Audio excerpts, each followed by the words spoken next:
Hi everyone, we are back for another session, and I'm very happy that a lot of you have been able to, pick one of two things from our last session today. And it's very, very interesting that a lot of people have been able to understand that it's very important for us to start looking at how we can build a movement that is more sustainable for all. And on this session, we are going to be talking about a very wonderful conversation on how to sustain future for all. Sustainable future for all is a conversation that we want to have. And I'm sure that a lot of you will want to listen to our diverse speaker from across the world. And I'm happy today to share with you that on this session, a sustainable future for all, we're going to be having Donna Goodman.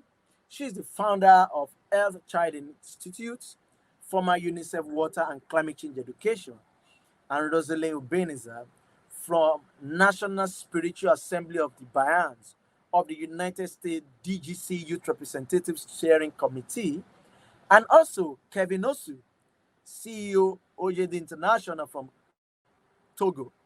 And today we are going to be focusing on a lot of conversation on how to sustain the future for all. Participants will give us a script of 10 minutes conversation on their work, their expertise of the future challenges and opportunities of improving the earth of the planet. And it's a very good conversation because the last session we had, we purposely look intensively into the issue of how we can build a movement for climate action. And we've been seeing a lot of submission from them, from resources to climate education, to building collaboration, to talking about networking and togetherness for us to build a future we want for all.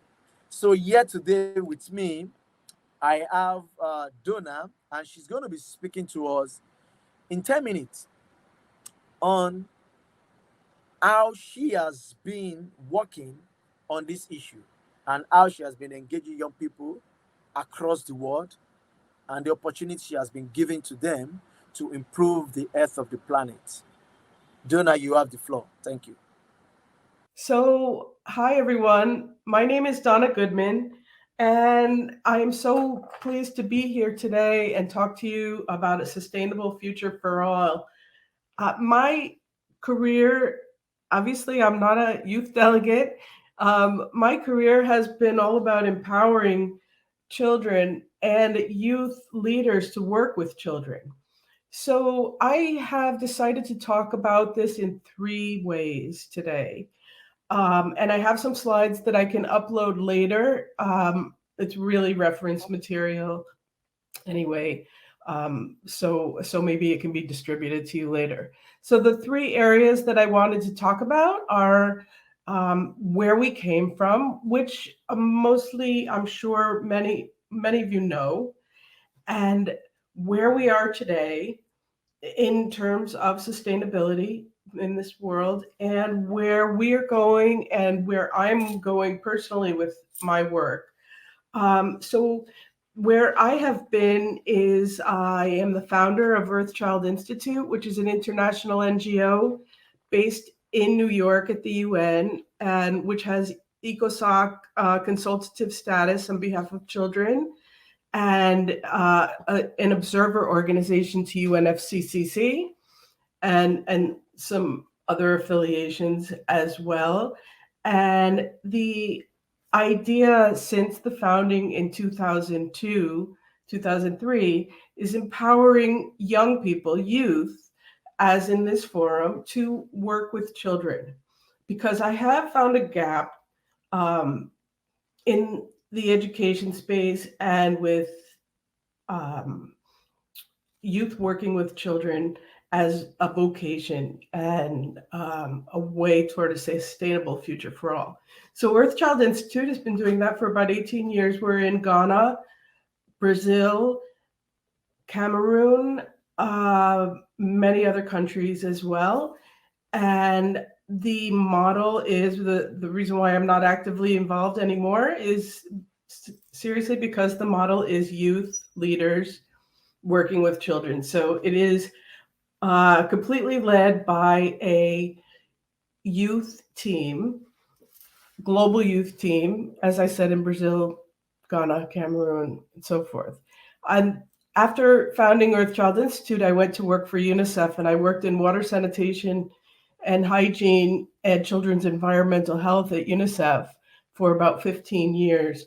And that's how the work on climate change began. I started noticing that the water tables were going down, and migration was happening. So there were many water, as we know now, many water and sanitation related issues to climate change very early on. So the first conference of the parties that UNICEF participated in was in 2007 in Bali.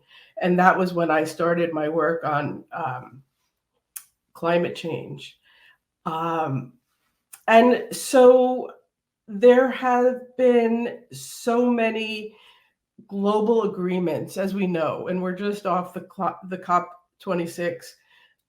So many global agreements and funds that go to countries for adaptation.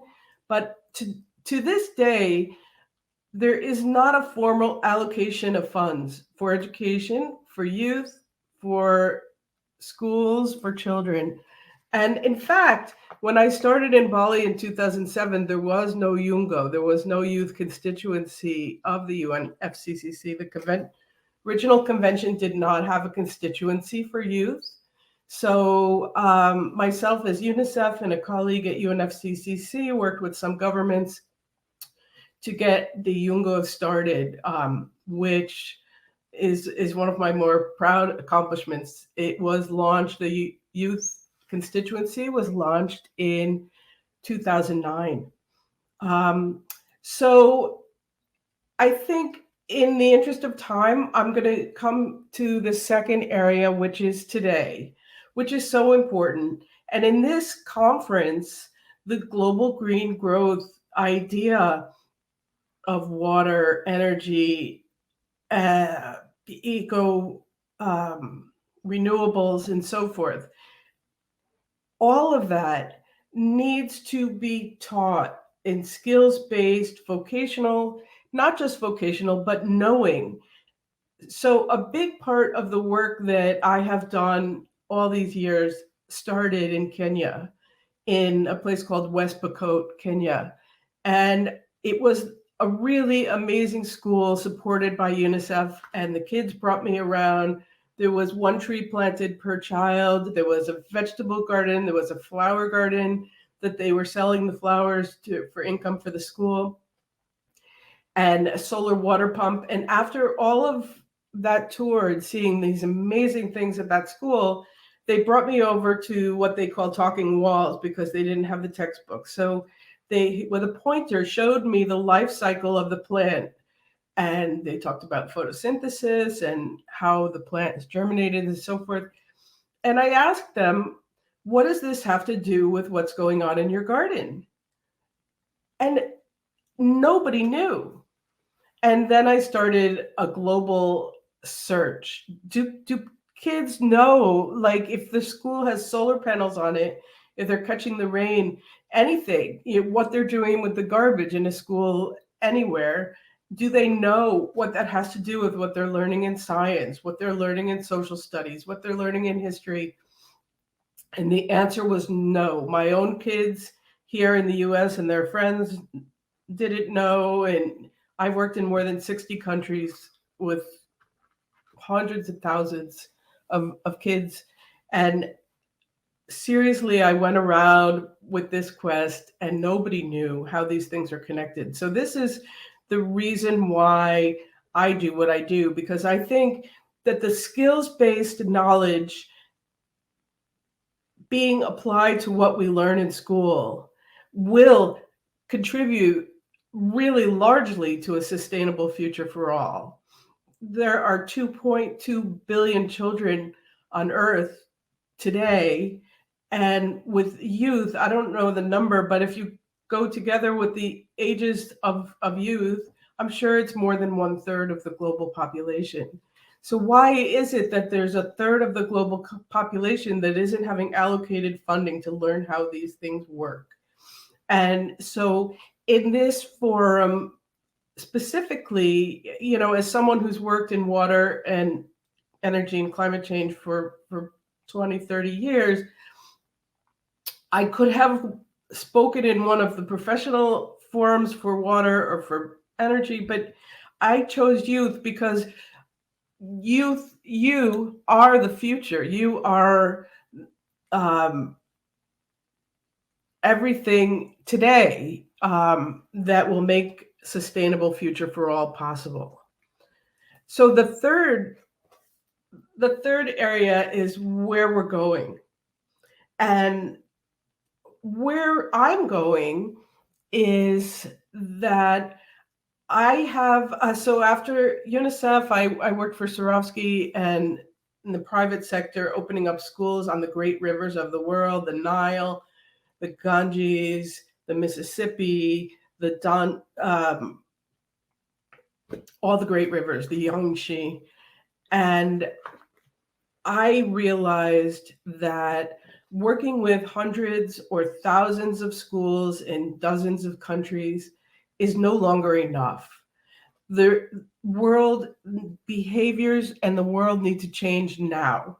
So what I have done is made a professional shift for myself into multimedia, into fact-based fiction, and um, it's called Eco Masters, A Planet in Peril.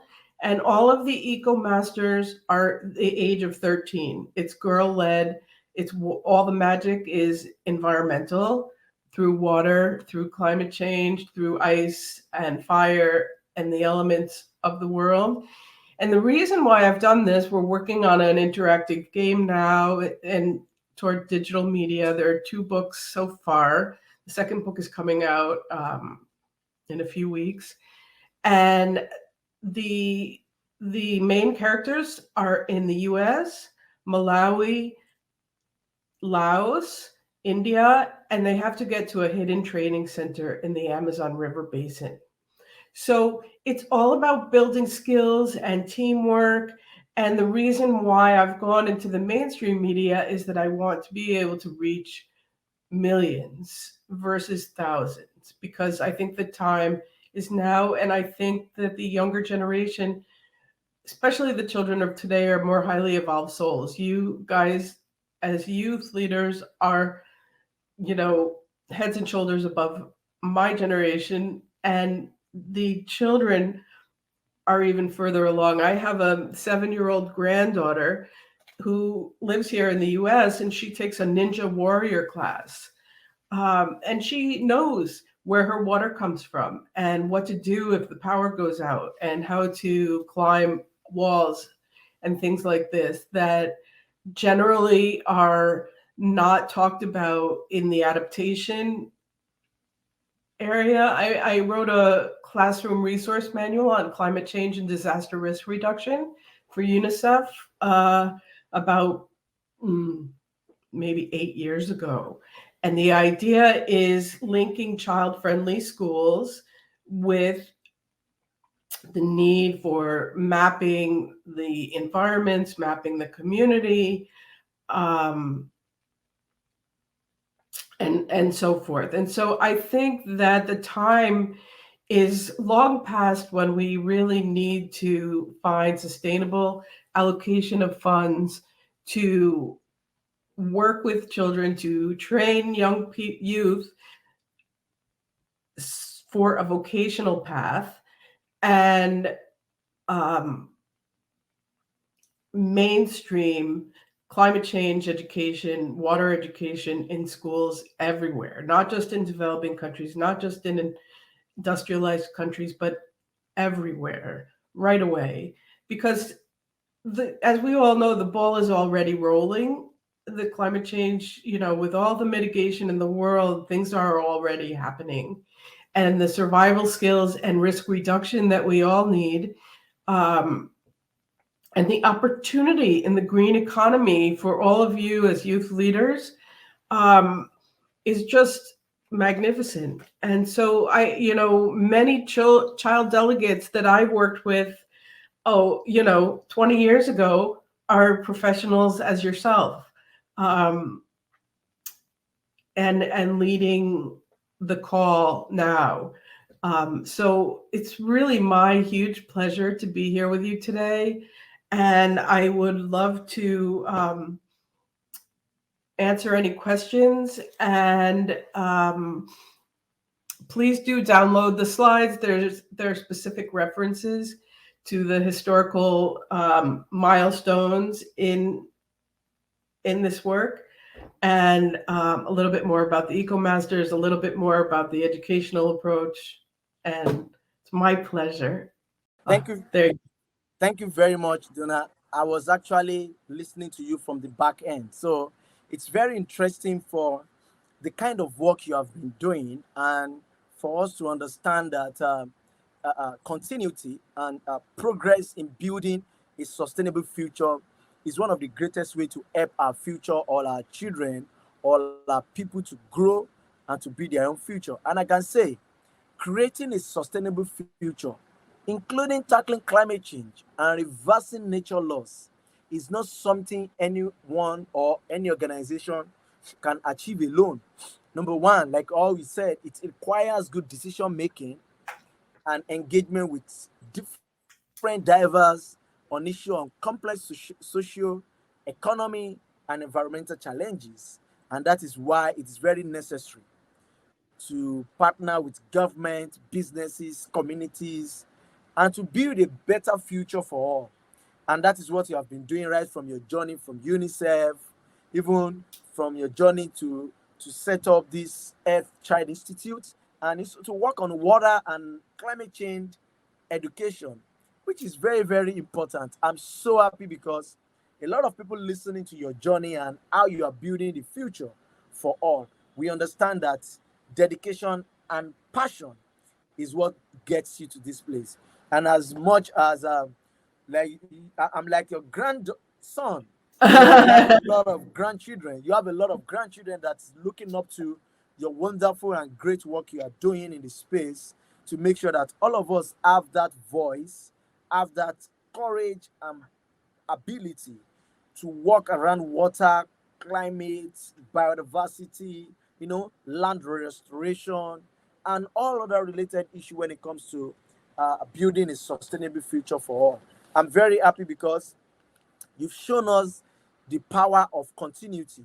You've shown us the power of collaboration, and you've shown us the power of togetherness, which has been a very quick message that I've gotten from your word. Then let me quickly go to this, and I would like you to share with us, based on your experience, looking at the kind of experience you've had for like 3, 4, 5 decades here now. What do you think are the obstacles for young people, or obstacles that young people are facing for them to build a sustainable future? What do you think? I really think I can't make the point more abundantly that I think that funds need to be allocated to young people, to vocational training. I mean, you have already become a professional. Many of you are professionals, but many are not and need vocational training. They need education, secondary education, primary education, university education, and that takes money and allocations by governments, by private sector, to support how we can get together, and why I'm working in mainstream media now, because I think the poverty consciousness of grants and project-based funding should be like a thing of the past. We need, part of a sustainable future for all is sustainable flowing funds for whatever it is that we're doing, being paid proper wages wherever we are in the world, and having the skills to work in the green economy. It's huge. And a lot of what I've been reading since COP26 is that, many places, even it's just a practical thing with the coal transitioning, people don't have the skills to build the solar panels, to build the wind turbines. So the skills and the sustainable funding is my answer. It's what I have been really focused on. While I was in UNICEF, even in the beginning, I could see the problems with 2-year funding or 3-year funding because you would always have to finish something. It takes time to be sustainable. So I hope that answers the question. Yes, I think that as an it's I love the flow of the conversation because what we have been talking about from our first session today, we also talk about uh, uh, lack of resources, and Right. it's something that is very very important for building a sustainable future. And when we talk about sustainable future, we talk about sustainable cities, we talk about sustainable education, we talk about sustainable living. So, and you've given us a broad journey of how you've been able to do this during your time in UNICEF. And I'm sure that a lot of people listening to you will be able to also understand that it takes what I said, passion and dedication, to build that kind of generation of young people, or the generation of people that want to actually build their future now and the future to come. Because there's no other future for us. The future is now. Tomorrow is also another now, and we continue to be a future for now. So thank you very much. Let me quickly go to the another quick question I want to ask you before we you give us your feedback and round up. And as we, you know, a lot of people are facing a lot of challenges, a lot of when it comes to climate issues. And you've also mentioned your little read and feedback from the COP26 we've been having. So this is my question: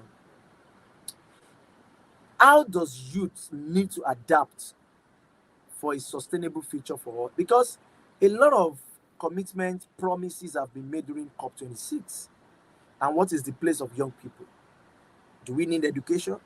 Do we need resources? What is that thing do you think that as young people, how can we start to adapt to build a sustainable future for all? And how can the impact in government level has actually improved our position? Thank you. Exactly. I You mentioned it, Olumide. It's education and resources, which has been missing.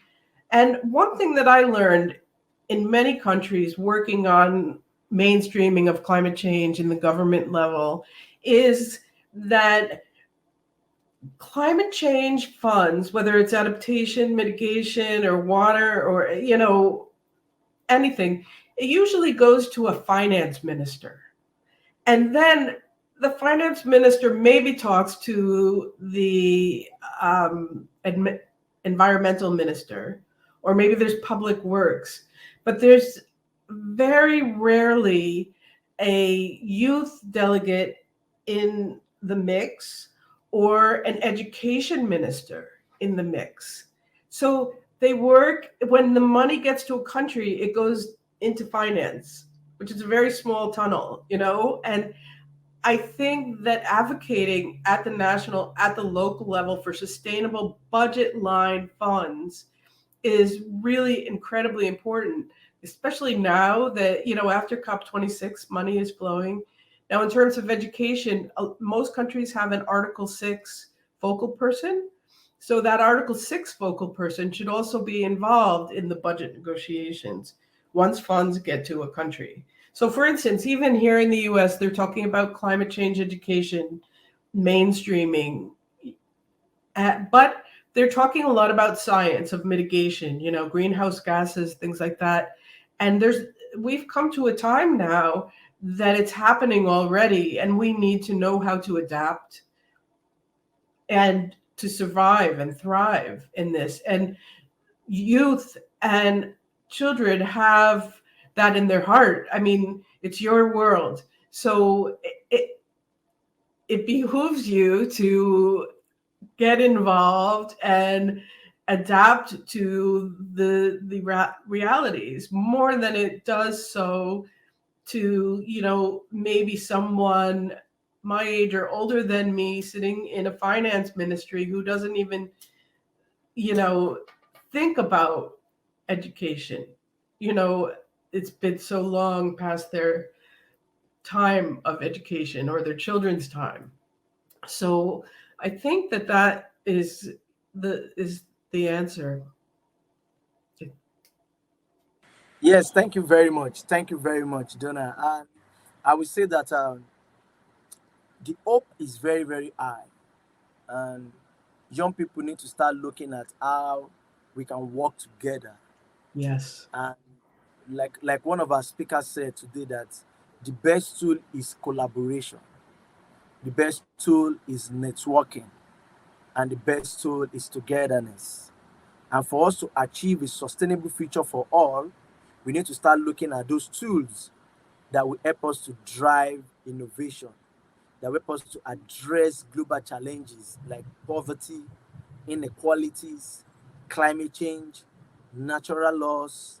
The SDG as well have also inspired new thinking about how businesses, government, and civil society, including organizations, can collaborate. And it's also going to help us to bring in the socio economical, environmental dimension of development and making sure that togetherness in a single agenda, we can build and secure a sustainable future, and only exist if both people and nature strive.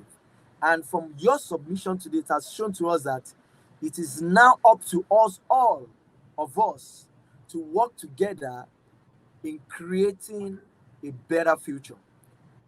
And I can say that for me, I've been able to learn that the future we are building cannot be built on our self contribution, but with our collaboration, like I said, creating a sustainable future, including all related issues, is not something that one person can do alone. And we can only work together to achieve this. Thank you very much, Donna. And we really appreciate your time for giving us this opportunity to hear from you as part of our youth forum today on the conversation on a sustainable future.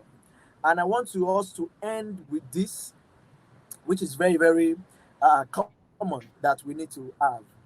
We want you to give us your last statement, like a comment for young people watching us across the world. What do you think young people need to do better to build a sustainable future? What is your message to the young people, your great grandchildren that are looking forward to fight, to deliberate, and to create a better future for themselves? You have the floor. Thank you. That is a wonderful question, Olumide. And my message is going back to why I'm working on the Eco Masters is that we all have to work together. We're from different cultures, different parts of the world. So, the Eco Masters are in US and Africa and Asia and South America. And it's so important to work together, and not only to work together, but to believe in yourselves, everyone, to believe in themselves, because there's only one of me. There are 7 billion on earth, but there's nobody exactly like you. So when we come together, you have to be believing in yourself and your special skills, because the day of of competition should be over. The time for competing against one another, it, I think that you're all better than that and bigger than that already. And that's why I'm writing, because I think, you just need a little tap on the shoulder. Remember who you are. So the first book was a Pathfinder, and the girl in the book is a Pathfinder, and she finds all these others. The second book is the Phoenix, because she has risen from the fire and has abilities, and has escaped early marriage. So, integrating these social issues, believing in ourselves as a unique human being, soul having a human experience, and working together across countries. There is, I don't believe that one has more than the other. Of course, there are economic differences, but there are skills and knowledge and soulfulness in some of the poorest places on earth that are a gift to those who may have, you know, a ton of money and don't know what to do with it or believing in themselves. So this is my message. Believe in yourselves, work together across boundaries. Water crosses boundaries. It doesn't look at which country you're in, and that's the best message that I can give. Thank you very much. Thank you very much, Donna. We are so very grateful for your submission. We need to work together. We need to believe in ourselves because the potential we have in us can actually change the narrative of our leaders to understand our future is being secured for all, and we can be able to, demonstrate integrity in our own space because our integrity is very, very key to build a better future, a sustainable future, and to start implementing and transferring those opportunities to the upcoming generation. Thank you so much. And as we close this message, I want to say a big thank you to everyone that joined us today from around the world to listen to us, to hear from our speakers, starting from the first session we had today on building a movement on climate action, and to the next one we are talking about today, which Donna has actually shared with us how we need to the strength of working together and the strength of believing in yourself, which I think is very, very important. Thank you and have a great evening, great morning, great afternoon, anywhere you are watching us from. Bye. Bye. Thank you. Thank you.